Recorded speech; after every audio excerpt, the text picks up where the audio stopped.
दोस्तों, हिंदुजा ग्रुप भारत की सबसे बड़ी कंपनियों में से एक मानी जाती है। कंपनी का कारोबार काफ़ी सेक्टरों में फैला हुआ है। भारत में भी जो हिंदुजा ग्रुप है उनकी फेमस कंपनियां हैं अशोक लेलैंड, इंडसइंड बैंक। इस तरह का कंपनी का व्यापार काफ़ी ज़्यादा सेक्टरों में फैला हुआ है। कंपनी का जो कारोबार है वो 100 से अधिक देशों में भी होता है और 38 देश तो ऐसे हैं जहाँ पर कंपनी खुद प्रेजेंट रहकर अपने कारोबार को देखती है।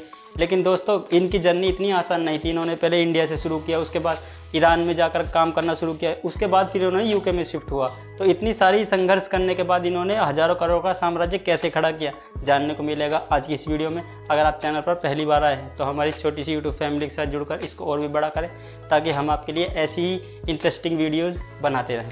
दोस्तों, ये कहानी है परमानंद दीपचंद हिंदुजा की। साल 1914 में भारत के कराची शहर में इनका जन्म हुआ था। शुरुआती पढ़ाई लिखाई इनकी कराची में होने के बाद फिर ये अपना इन्होंने व्यापार करना शुरू किया। व्यापार करने के लिए ये फिर भारत के ही एक दूसरे शहर सिंध में शिफ्ट हो गए। हालांकि अब कराची और सिंध दोनों ही पाकिस्तान में हैं और यहाँ से उन्होंने अपना कारोबार करना शुरू किया। शुरुआत में ये चीज़ों का एक्सपोर्ट इंपोर्ट किया करते थे, चीज़ों को इधर से उधर ले जाने का काम किया करते थे। इस तरह से इनका जो शुरुआती काम था वो धीरे धीरे चल रहा था। लेकिन इन्होंने देखा कि उतनी अपॉर्चुनिटी उधर नहीं थी, इसलिए ये मुंबई आकर शिफ्ट हो गए। मुंबई में रहकर फिर इन्होंने अपने उस चीज़ों के जो इंपोर्ट एक्सपोर्ट का काम किया करते थे उसको ये कंटिन्यू करते रहे। लेकिन फिर यहाँ पर उन्होंने देखा कि इतना काम उनका ठीक से चल नहीं रहा है, इसलिए साल 1914 में शुरू करने के केवल 4-5 साल बाद यानी साल 1919 में ये ईरान के लिए रवाना हो गए और ईरान से अपना कारोबार करने लगे। एक तरफ फिर ये जब बॉलीवुड की फिल्में होती थी उनका भारत से उनकी सीडीओ का एक्सपोर्ट विदेशों में भी करने लगे। इस तरह से इनका इंपोर्ट एक्सपोर्ट का काम धीरे धीरे और भी बढ़ता जा रहा था। यानी कि धीरे धीरे जो भी चीज़ थी, जितनी भी वैल्यूएबल चीज़ें थी, खाने पीने की चीज़ें, कपड़े, इस तरह की जितनी भी चीज़ें थी, ये सबका व्यापार करते थे और हिंदुस्तान या ईरान से लेकर विदेशों में एक्सपोर्ट किया करते थे। अब 1979 तक तो इन्होंने ईरान में रहकर ही अच्छा खासा अपने बिजनेस को ग्रो किया और भी ज़्यादा अपने काम को बढ़ाया। लेकिन साल 1979 में ईरान में इस्लामिक क्रांति आ गई और वहाँ पर जितनी भी बाहर की कंपनियाँ थीं, जो बाहर से बंदे आकर वहाँ पर अपना बिजनेस सेटअप किए हुए थे, उनको बाहर का रास्ता देखना पड़ा। इसीलिए फिर हिंदुजा ग्रुप के जो परमानंद दीपचंद आहूजा थे, इन्होंने भी अपने कारोबार को ईरान से समेट कर और फिर इन्होंने यूके में शिफ्ट कर दिया। लेकिन इन्होंने लंदन में शिफ्ट होने से पहले ईरान की सरकार की काफ़ी ज़्यादा मदद की, क्योंकि ईरान के प्रधानमंत्री और भारत की प्रधानमंत्री इंदिरा गांधी के तेल के जो प्राइस थे उनके बीच कुछ विवाद हो गया था। तो भारत ने अपनी जो चीज़ें थी उनको ईरान भेजना बंद कर दिया था। तब वहाँ पर जो ईरान के प्रधानमंत्री थे उन्होंने हिंदुजा ग्रुप के थ्रू ही भारत से सामान को मंगाया करते थे और ये हिंदुजा ग्रुप के लिए भी अच्छा मौका था। इसलिए हिंदुजा ग्रुप ने भी उस प्रस्ताव को मानते हुए ईरान को भारतीय चीज़ें मुहैया कराना शुरू की, जहाँ से भी उनको काफ़ी ज़्यादा रेवेन्यू जनरेट होने लगा। इस तरह से कंपनी काफ़ी बड़ी बन चुकी थी।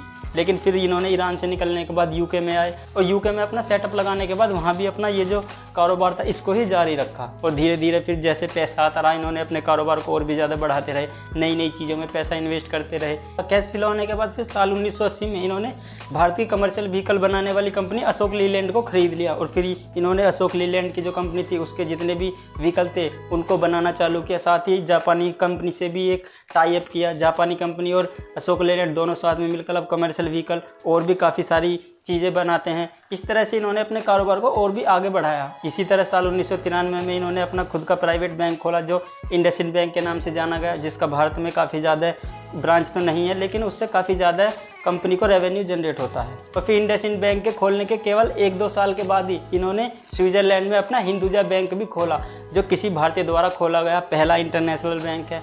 और इस बैंक की शाखाएं लंदन, ज्यूरिख, दुबई और भी बड़े बड़े सिटीज़ में हैं और इसमें काफ़ी बड़ी बड़ी हस्तियों के अकाउंट हैं जिसको ये संभालते हैं और उनको कंसल्टेंसी देकर भी काफ़ी सारा रेवेन्यू जनरेट करते हैं। आज हिंदुजा ग्रुप का जो कारोबार है वो काफ़ी ज़्यादा सेक्टरों में फैला हुआ है। उसमें real estate sector, banking sector, media, मनोरंजन, इलेक्ट्रिसिटी सेंटर, हेल्थ सेंटर, व्यापार, तेल, विशेष रसायन और आईटी सेक्टर जैसे और भी काफ़ी सारी चीज़ों में इनका बिजनेस फैला हुआ है। साथ ही साथ ये सभी चीज़ों का इंपोर्ट एक्सपोर्ट भी करते हैं। हालांकि ये अल्कोहलिक प्रोडक्ट को बिल्कुल भी इंपोर्ट एक्सपोर्ट नहीं करते हैं। तो इस तरह से हिंदुजा ग्रुप का कारोबार आज 100 से भी ज़्यादा देशों में फैला हुआ है और 38 देश तो ऐसे हैं जहाँ पर हिंदुजा ग्रुप की प्रेजेंस है और अपनी प्रेजेंस में रहकर ये अपने कारोबार को और भी ज़्यादा ग्रो करते जा रहे हैं। और इतना ही नहीं, हिंदुजा ग्रुप आज लगभग 1.5 लाख लोगों को रोजगार भी प्रदान करता है। हालांकि 1971 में परमानंद दीपचंद आहूजा की मृत्यु होने के बाद उनका जो हिंदुजा ग्रुप का सारा कारोबार है वो उनके बेटे देख रहे हैं। उनके 4 बेटे हैं, श्रीचंद आहूजा, गोपीचंद आहूजा, प्रकाश आहूजा और अशोक आहूजा, जो चारों ही अलग अलग सेक्टर के कारोबार को देखते हैं। एक तरफ श्रीचंद हिंदुजा अपना जो स्विस बैंक का कारोबार है उसको देखते हैं, यानी कि जो पूरा स्विट्जरलैंड का कारोबार है वो उसको देखते हैं। और इनके दूसरे भाई गोपीचंद आहूजा जो इनकी यूके में हिंदुजा ऑटोमोटिव कंपनी है उसका पूरा कारोबार देखते हैं, यानी कि बेसिकली वो जो यूके का पूरा कारोबार है उसको देखते हैं। और इनके तीसरे भाई प्रकाश आहूजा ये पूरा यूरोप का जो इनका बिजनेस है उसको देखते हैं। और सबसे छोटे भाई इनके अशोक आहूजा ये पूरा इंडिया का जो इनका कारोबार है उसको देखते हैं।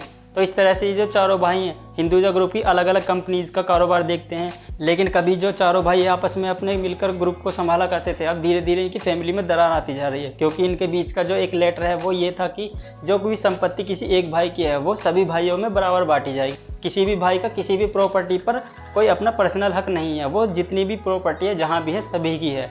लेकिन श्रीचंद हिंदुजा की मृत्यु होने के बाद उनकी बेटी ने जो उनका हिंदुजा बैंक था उस पर अपना दावा ठोका है और वो कोर्ट में चली गई उस पर अपना अधिकार जमाने के लिए। इस तरह से जो परिवार के बीच में चीज़ें थी वो बिगड़नी शुरू हो गई और परिवार की जो नई पीढ़ी थी वो अपने कारोबार को लेकर अलग अलग करने की बातें करने लगे। इस तरह से कारोबार जो इनका था चल रहा था अच्छा खासा अभी तक। इनका परिवार अब धीरे धीरे बिखरने लगा है और ये कल है इनके खुलकर सामने भी आ चुकी है, कोर्ट केस भी लंदन की अदालत में चल रहे हैं।